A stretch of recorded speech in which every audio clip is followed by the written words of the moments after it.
won't help Russia. That's the message from the US to China as reports emerged that the Kremlin has asked Beijing for military assistance in Ukraine.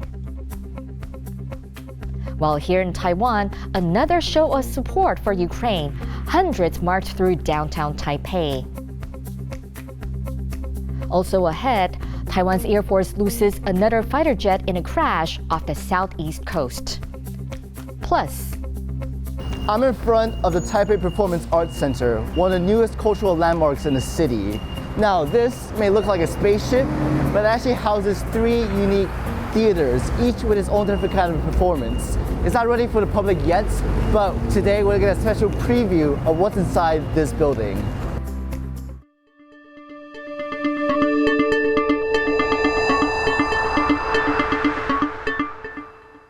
a warm welcome to TaiwanPlus News. I'm Betty Chen.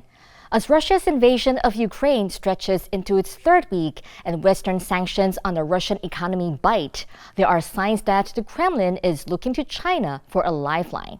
John Van Trieste has this report. Since Russia's invasion of Ukraine began late last month, most nations have condemned the attacks and imposed sanctions on Moscow. But China hasn't. So far, Beijing has declared neutrality. Now, Russia appears to be looking to its communist neighbor for backing. According to reports in U.S. media, Moscow has already asked Beijing for military equipment. In an interview with CNN, U.S. National Security Advisor Jake Sullivan warned Beijing of, quote, consequences if it helps Russia. He said, quote, we are communicating directly, privately, with Beijing that there absolutely will be consequences for large-scale sanctions evasion efforts or support to Russia to backfill them. We will not allow that to go forward and allow there to be a lifeline to Russia from these economic sanctions from any country, anywhere in the world. Sullivan also said that China likely had at least some early knowledge of Russian plans to invade Ukraine.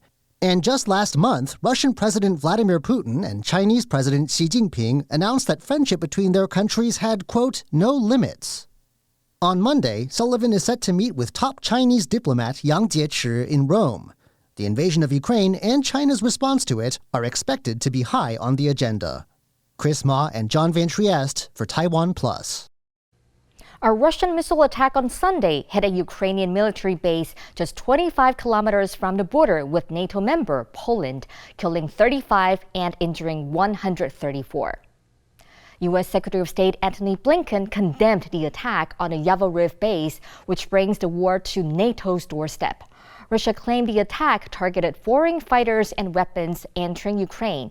U.S. President Joe Biden has been unwilling to get directly involved in Russia's war in Ukraine, but the administration warned that any attack, even accidental on a NATO country, would trigger a full NATO response. Following the attack on a base, Ukraine's President Volodymyr Zelensky renewed his call for NATO to impose a no-fly zone over his country. І зараз я повторюю знову, якщо ви не закриєте наше небо, то це лише питання часу, коли російські ракети впадуть вже на вашу територію, на територію НАТО, на домівки громадян країн НАТО. In less than 2 weeks, a donation drive in Taiwan to help Ukrainian refugees has received more than $20 million. And on Sunday, hundreds of people marched through downtown Taipei to show their solidarity with Ukraine. Louise Watt reports. Support for Ukraine in a country that faces its own authoritarian threat. More than 1,500 people gathered in front of Taiwan's presidential office on Sunday to show their support for Ukraine.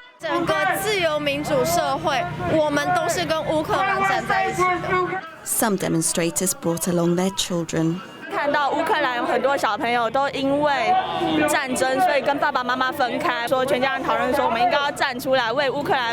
There were different nationalities among the crowd, including Ukrainians.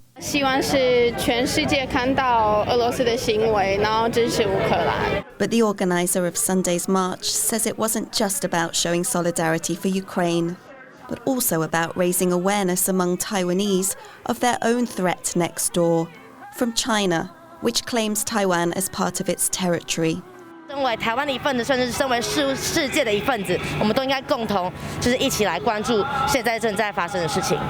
The conflict, while far away, is resonating in Taiwan. People have donated more than $20 million into an account opened by the country's foreign ministry to help Ukrainian refugees. In Rome, a Ukrainian church has expressed its gratitude to Taiwan's Vatican ambassador for sending aid, including face masks and food. The church offered a prayer for both Ukraine and Taiwan as a demonstration of mutual support. With millions of people now fleeing Ukraine and the humanitarian crisis escalating, global calls for an end to the conflict are growing louder. Karma Xu and Louise Watt for TaiwanPlus. Taiwan's military on Monday said that it lost contact with one of its Mirage 2000 fighter jets during a routine training exercise after the pilot reported a mechanical malfunction. The aircraft was last spotted near the southeastern county of Taitung. Local reports say that the pilot has been rescued and is in stable condition at a nearby hospital after ejecting.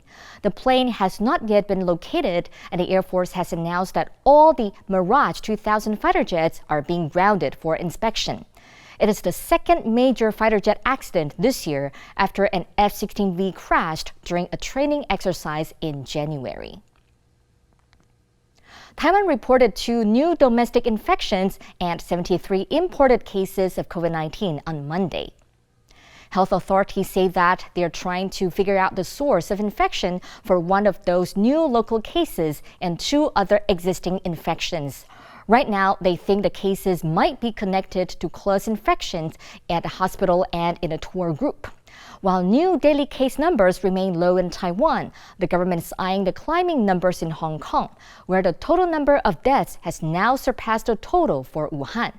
Premier Su Zhenchang got a 3rd jab of COVID vaccine on Monday to encourage the elderly to get vaccinated. Health officials also unveiled a new website to make it easier for people to get a jab.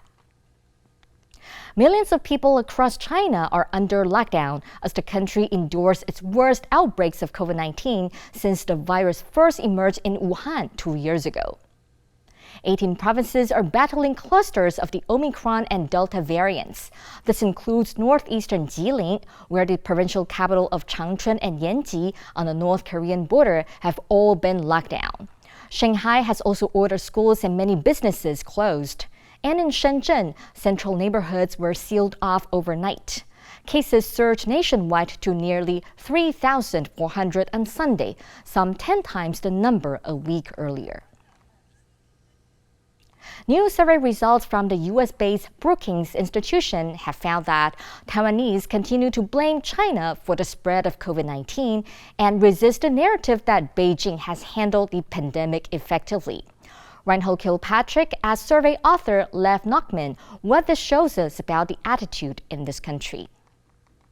This certainly shows that Taiwanese have not really bought into the messaging that China has tried to push since the start of the pandemic, which is to deflect blame from the origins of the pandemic coming from China, or that China's system of governance is superior to responding to the pandemic. Instead, what we see is Taiwan's pretty much flat out refusal to buy those narratives, and instead see China's response as generally not good, and that Taiwanese further don't really support Beijing's approach to resolving these types of pandemic situations. Internationally, one gets a sense that there is a begrudging acceptance that, despite hiccups in the initial handling of the outbreak, China's overall response has been effective, and that's definitely the narrative that they're trying to promote. But it seems like Taiwanese, according to your survey's findings, are not buying into this. Why do you think that is? There's been just a lot of discussion in Taiwan for the last few years about whether or not Chinese disinformation operations are really swaying Taiwanese public opinion, and what our survey results show are that Taiwanese are not buying into Beijing's messaging. The reasons why Taiwanese are resilient against Chinese disinformation ops, I think, really varies by case to case.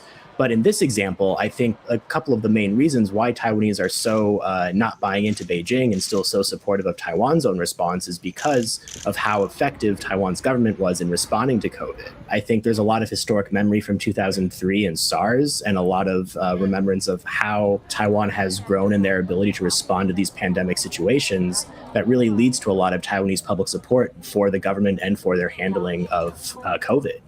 So when it comes to China, who on top of typically consistently threatening Taiwan to begin with, saying that they have a better version of how to respond to this pandemic, that's likely going to fall on deaf ears in Taiwan. Respondents in your survey did diverge along party affiliation lines. In some ways, this was predictable, but in other ways, somewhat resistant to generalizations about party affiliation. What more can you tell us about this? As you might expect, DPP supporters tend to be more critical of China and more critical of China's response to COVID. What we see from KMT supporters, though, is even though they're more sympathetic to China's response to COVID, it's not overwhelmingly supportive of China's response to COVID. You actually see a lot more variation in response from KMT supporters. Some are sympathetic to China's response, some have no opinion, and some are not. What's interesting, though, is we asked a follow-up question about general approval or appraisal of the Chinese government. And not surprisingly, DPP supporters are not approving of the Chinese government, and KMT supporters are actually not nearly as approving of the Chinese government as you might expect. Only actually much smaller percentage of KMT identifiers said that they approve of the Chinese government, even if they are more likely to be sympathetic to China's COVID response. Stay with us here on TaiwanPlus. Coming up. I'm Sandy Chi, and for White Valentine's Day, I'm at a temple in Taipei with a jazz singer who's praying to the Taiwanese Cupid for a shot at love. For a shot at love.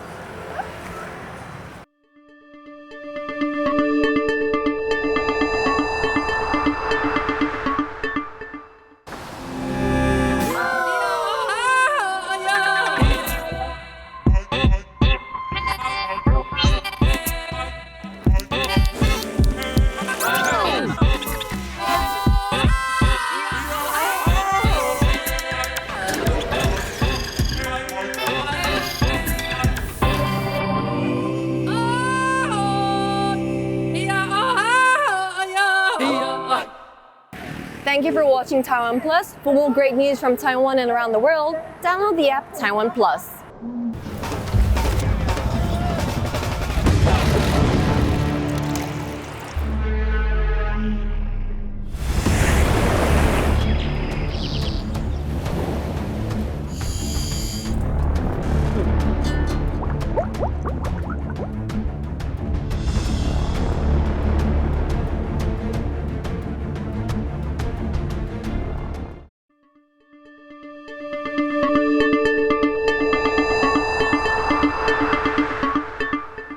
Welcome back. You're watching Taiwan Plus News.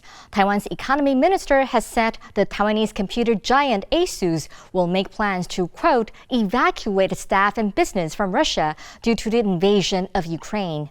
The development, reported by Reuters and local media, comes after Ukraine's Minister for Digital Transformation last week directly called on a company to withdraw from Russia. James Chater reports. It's one of the world's largest computer companies and a world leader in motherboard design, the backbone of computing devices. But the products of Taiwanese company Asus could soon be harder to find in Russia. On Monday, Taiwan's economy minister Wang Meihua said that Asus will make plans to evacuate its staff and business from Russia as Moscow's invasion of Ukraine continues. The announcement comes days after Ukraine's Vice Prime Minister Mikhailo Fedorov implored Asus to reassess its position. In an open letter posted on Twitter, Fedorov called on Asus to end any relationship and stop doing business in the Russian Federation, adding that it's no longer a question of business, it's a question of peace and life. Ukrainian officials have publicly called on several multinational companies to cease operations in Russia. Earlier this month, Apple announced it was pausing product sales in the country. But with Moscow now reportedly calling on Beijing for support, an increasingly fractious environment is leaving some companies worried they'll be forced to pick between markets, one centered on Russia and China, and another in the US and Europe. 现在不是只有华硕面对这个问题，会担心在中俄联盟下，中国市场也受到影响的企业，我想是非常非常多的。 Taiwanese semiconductor giant TSMC previously said it will comply with export controls on chips, implemented in response to Russia's invasion. TSMC has demonstrated its awareness of the growing role of politics in business as it looks to hire experts in international relations. 那台积电当然是大型企业，它有办法就是在自己内部好，提高这样的一个分析，大部分的企业都没有办法，也没有这样子的一个方向了，来就是在内部进行这样的一个检讨。But in an increasingly fraught global environment, the decision by Asus to leave Russia shows that the politics of a market may need to play a larger role in a company's economic choices. Patrick Chen and James Shater for TaiwanPlus.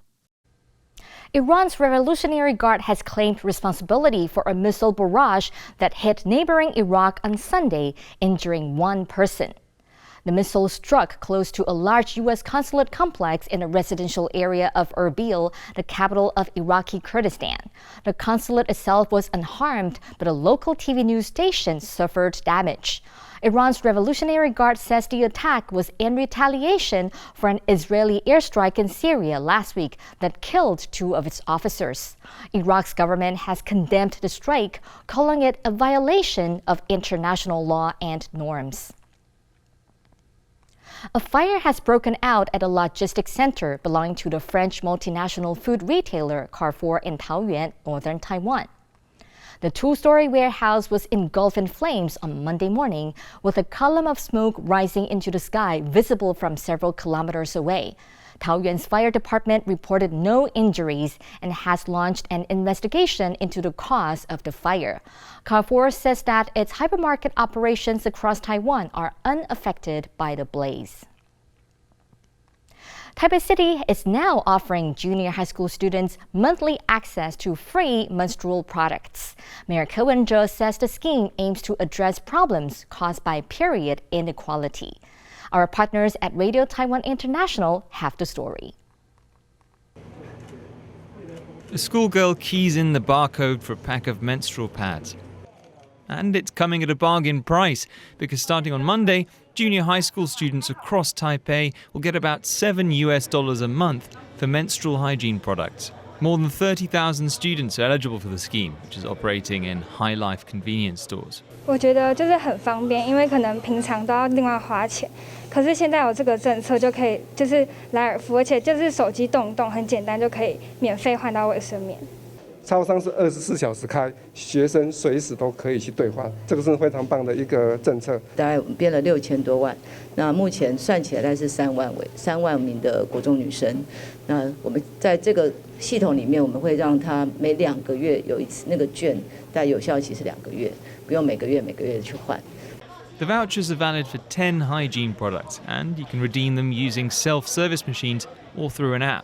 其实，在小学的部分，其实我们现在的学校的健康中心本来就有提供，因为很多，尤其是小朋友那个是初经，所以健康中心只要他有需要的话，到健康中心去都会提供。Period poverty is a problem across the world, but for students at Taipei's junior highs, menstrual hygiene products are one expense they won't need to worry about. For the past 10 years, the people of Taipei have been watching an unusual building emerge on the cityscape. It's a massive new performing arts center that's turning heads and hopefully will also turn a crowd. TaiwanPlus's Bing Wang got a sneak peek at the building ahead of the grand opening. What appears to be an ordinary theater lobby is set to become one of the hippest and most inviting spaces in Taipei.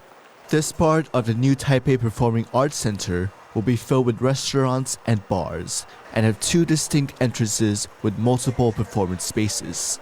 One is through this enormous blue stairwell with hundreds of steps. The other is through this atmospheric and seemingly endless escalator with dim lighting. The complex is part of a drive to promote Taiwan's performing arts and to provide a space not just for accomplished performers, but also for those looking to get their big break. We have 3 theaters. One big one, which can accommodate 1,500 seats. And one medium size, we call it Globe Playhouse. It can accommodate 800 audience. And then we have the third one, which is a black box type of theater. We call it Blue Box because the interior is dark blue. It also can accommodate from 500 up to 800. A nod to Shakespeare, this theater is named the Globe Playhouse. It's designed in the shape of a sphere to provide better acoustics and better viewing angles for everyone in the audience. The new Performing Arts Center hopes to attract people from all walks of life. I would call it a theater for 21st century because it's very open, very transparent, and also it has all kinds of theater in different scale, different style. They can accommodate all kinds of nowadays performers. This is the venue's largest space. So now we're in the Grand Room, one of the 3 theaters in this whole performance center. As you can see, it's blue and it's massive. It can fit 1,500 people just in this room alone.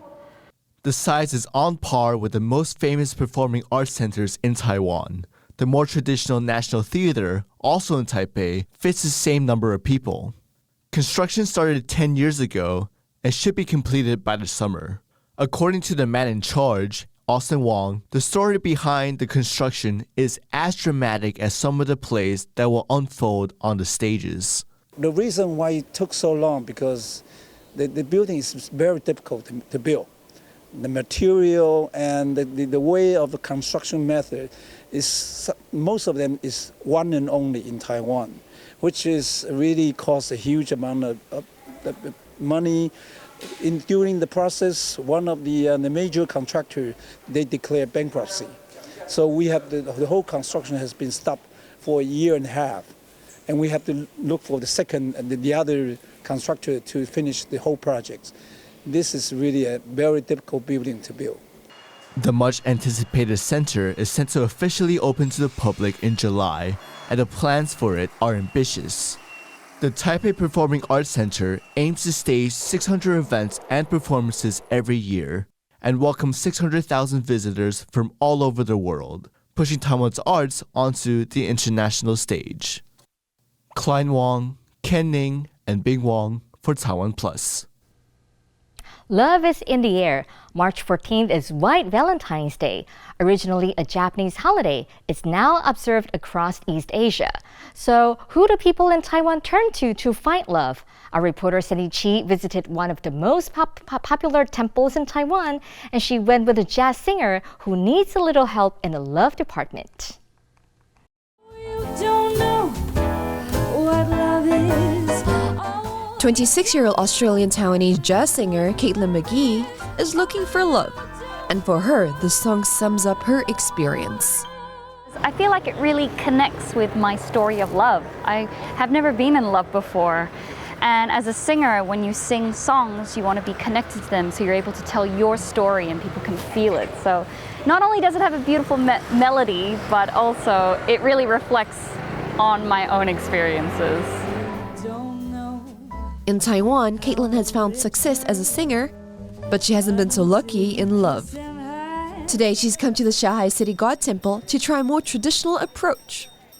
A local legend says that the matchmaking god here pairs up around 6,000 couples every year. A worker at the temple, Taitung, explains. 就是他们比较熟知的，像丘比特嘛，就是西洋就会讲丘比特嘛，只是丘比特是小孩，他是老人这样子。对，那因为就是他有点像就是 matchmaking god 嘛，就是帮你们match 的嘛。对，它比较像是这样子，因为它也有一个比较象征的这个红线去帮你跟你想要的对象一起牵起来嘛。Caitlin's mission today is to perform a ritual to ask the matchmaking god for some help, and she's not the only one who has come to do that. 我想说来拜个月老，然后求个感情顺利这样。因为大家都说求月老很灵验这样。Here we have a bunch of offerings for the matchmaker. They include a lot of unusual things. Lead coins, paper money, red thread, and sugar. Are you ready, Caitlin? Yes, let's do it. For Caitlin, this is a new experience. She grew up in Australia and didn't move to Taiwan until 2017. But she's excited to see how Taiwanese people come to ask the matchmaking god for help.